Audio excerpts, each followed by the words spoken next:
Okay, hearing none. All those in favor, please say aye. Aye. Aye. Any opposed?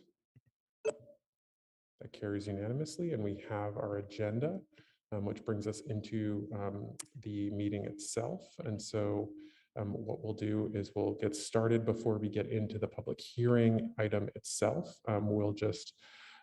We'll talk through, we'll get an explanation about what the charter change is, and then we'll open it up to anybody who would like to offer comments on that agenda.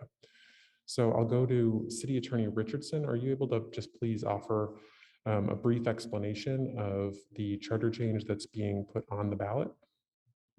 Sure. This charter change effectively repeals the city charter authority for the city council to regulate what it deems as prostitution, or is more commonly referred to as sex work. It would effectively repeal that power from the city charter and would deauthorize the city from passing any ordinances related to this area. Excellent. Thank you so much for that explanation. With that having been said, I will now open the public hearing. There is no one in Contoys with me right now who is a member of the public. I'm also looking at the sign up sheet, and there's no one who signed up there, but I do see some folks who have raised their hand on Zoom, and that has been our practice in these public hearings, is to just ask that folks who are participating remotely to use the raise hand function. So I'm seeing a couple folks there, so I'll start them. I'll go to them in the order that they have been received. So I'll go to Cedar Trees first. Cedar Trees, I've unmuted your microphone. Hi, so sorry. My name's actually Henry June. I'm the co-founder and co-director of the Ishtar Collective. We are an anti-trafficking organization with an emphasis on sex worker rights out of Montpelier, Vermont. I thank you first and foremost for having me. I would also like to extend my heartfelt gratitude for the council's unanimous agreement to rid Burlington's charter of the antiquated, sexist, and violently puritanical language. As an active sex worker and the daughter of one, it means a lot to me as a statement of trust that you would come to a consensus regarding this matter. It was humanizing. It was a humanizing moment to realize that you valued the livelihood and dignities of workers and survivors alike enough to push past the stigma, the uncomfortable conversations, and erase the document that is a gross mishandling of public safety and of sex work. I wanted to share some food for thought briefly, and then invite you all to move on with this really important conversation. Again, thank you for having me. And I apologize if I'm a little stumbly. I'm working from home. I unfortunately caught COVID. So I appreciate your patience. So I have a quote from another advocate out of the West Coast. Her name is Elle Stanger. She's a longtime advocate, active sex worker, researcher, and published author. And she says, quote, "Church groups and anti-porn organizations love using traumatized survivors to tell people why porn and sex work is bad for them, but they refuse to listen to the survivors who choose this line of work because it's their best option or because they were able to reclaim their autonomy by doing so. All sex workers I know are anti-trafficking, especially the ones who were forced to work or engage in labor/touch. And yes, plenty of trafficking survivors choose work for themselves afterwards. It's after escaping their abusers. They understand what it means to consent more than most people." Excuse me, I'm so sorry. If you do not want to buy sex or view it or engage with it, no one should force you to. Likewise, if a person should choose to use their body to engage in a form of labor that they feel safe, dignified, and empowered in, they should not be forced to be erased from the public commentary around public health. Consensual workers like myself, academics, and public health researchers understand this. It baffles me why it's hard for us as a culture to understand and reinforce these consent values. As we move forward, I'd like to invite all members of the City Council to engage with us at Ishtar Collective. We are run by active and retired workers, advocates, survivors, allies. We do more than advocate for safe sex work. Last year, we grew an acre of food to feed the entire community of sex workers and of queer people who were not receiving support with the COVID pandemic. We did this out of a desire to be neighbors and engage with our communities as dynamic, wholehearted human beings, not as people who are pimped, not as traumatized drug addicts. We really want to have this conversation with you. We want you to trust us and feel safe to ask questions. So if you feel inspired to, my email is Henry, Henri, at ishtarcollective.org. We're super easy to find on the internet. We're the only organization of our kind in the state of Vermont, and we're run down right in Montpelier. Thank you. Thank you. Our next speaker is David Mickenberg, to be followed by Maggie Karen and Alyssa Bernard. And if you are participating remotely, you can just signal that you're interested in speaking by using the raise hand function, which is just at the bottom of the screen there. So David, I'm going to enable your microphone.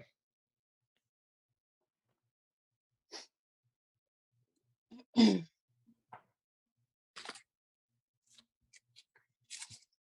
you hear me? Yep, go ahead. Great, thank you. Good evening. My name is David Mickenberg. I was raised in Burlington and live in Burlington now, where I raise my daughters and practice as an attorney. I'm here in support of the City Council's unanimous approval to place on the ballot a charter change related to the outdated, sexist, and archaic language associated with sex work in Burlington. The unanimous support by the council demonstrates a step in the right direction of dignity, human rights, and harm reduction associated with consensual sex work. And while this charter change does not decriminalize or legalize sex work in Burlington, it does send a strong message that as a city, we will not support legal language that perpetuates outdated, harmful, and discriminatory concepts. And I want to thank you for your previous, again, unanimous support for placing this charter change on the ballot. And I look forward, and the folks that I work with look forward to having a robust conversation with my fellow Burlingtonians about this important issue. So thank you so much. Thank you. Our next speaker will be Maggie Karen, to be followed by Alyssa Bernard. Maggie, I've enabled your microphone. Okay, can you hear me? Yes, I can. Go ahead. Okay, thank you so much. My name is Maggie Karen, and I'm speaking as Vermont Chair of New Englanders Against Sexual Exploitation. It would be a serious mistake to remove the City Council's ability to pass ordinances limiting prostitution. The City Council and the public have been deliberately misled into believing that removing local prostitution ordinances results in harm reduction and advances social justice and the human rights of sex workers. While there are plenty of assertions that this is true, the evidence shows precisely the opposite. Wherever prohibitions are relaxed or lifted, prostitution becomes more dangerous, not less. Two different international comparisons, one of over 150 countries, one of over 30 countries, that study the actual results of adopting different legal frameworks, found that there was significantly more violence and exploitation where prostitution was decriminalized or legalized. Tolerance zones, where prostitution is essentially decriminalized, always in response to claims that it will improve safety, consistently fail. That zone in Boston, where police look the other way and let the commercial sex market exist without their interference, quickly became the most dangerous area of the city and known as the combat zone. Similar zones currently being tried in London have identical tragic results. Last month, City Council voted to adopt a charter change that would ensure that the city cannot pass ordinances in the future should they be needed. Prostitution ordinances are widely used in most cities to limit where prostitution can occur, near schools or in residential areas, for example, and to take action when prostitution or other crimes create nuisance properties, such as motels and nail salons that service brothels. The charter ensures that the city cannot intervene in any way if prostitution becomes problematic. Finally, I want to address two specific false statements made by Councilor Freeman and others in past city council meetings. First, it was said that the removal of local ordinances and the associated charter change did not really affect the legal status of prostitution in the city, since it's still illegal throughout the state, and local ordinances cannot supersede state law. In practice, this is false.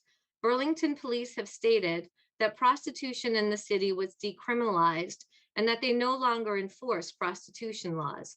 The removal of local ordinances have produced de facto decriminalization. Although the state law remains, for now, local police and prosecutors have clearly gotten the message that they should no longer enforce them. Second, Councilor Freeman said that many of those speaking in opposition to the proposed charter change were from the National Center on Sexual Exploitation, and that staff were clearly declared by the Southern Poverty Law Center to be affiliated with domestic terrorist organizations.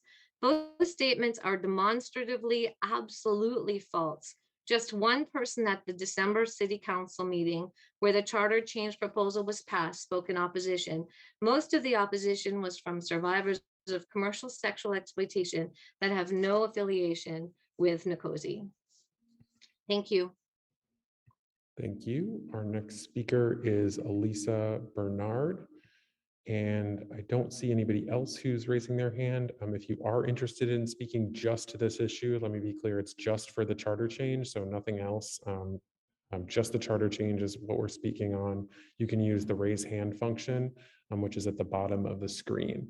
I go to you, Elisa Bernard. I've enabled your microphone. Yes, can you hear me? Yes, go ahead. Yes, hello, I'm Elisa Bernard. I'm the Director of Public Policy and Advocacy for Thistle Farms, a direct service organization.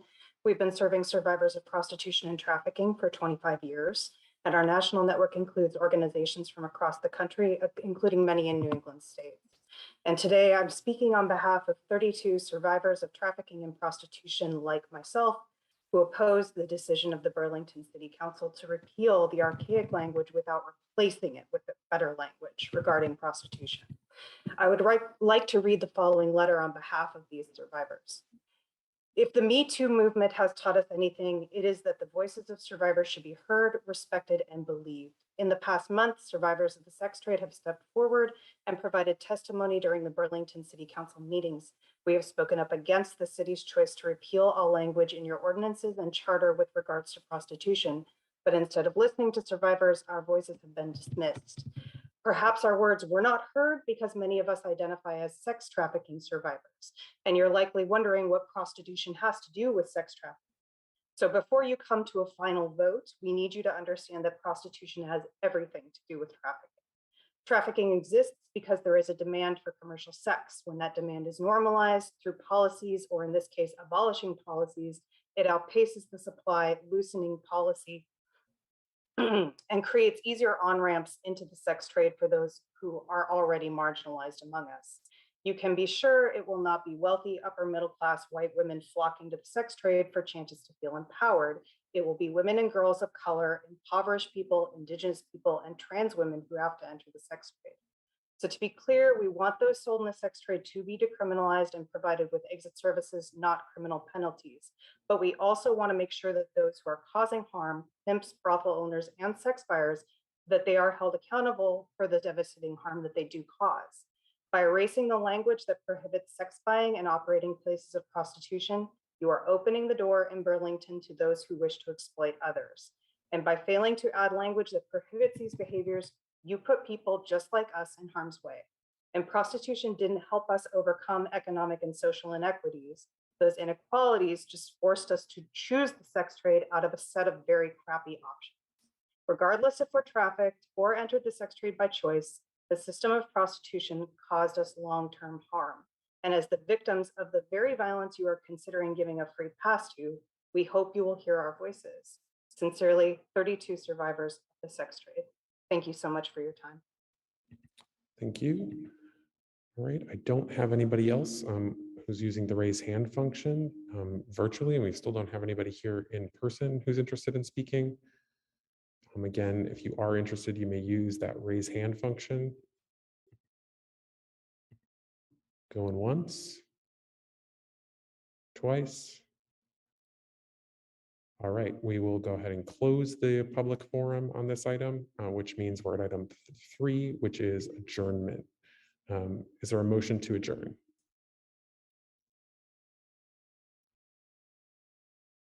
So moved. Moved by Counselor Mason. Is there a second? Seconded by Counselor Freeman. Any discussion? Okay, hearing none, we'll go to a vote. All those in favor of adjourning, please say aye. Aye. Any opposed? That carries unanimously, and we are adjourned at 5:50. We'll see everybody next Monday for our full regular city council meeting. Have a great night, everyone.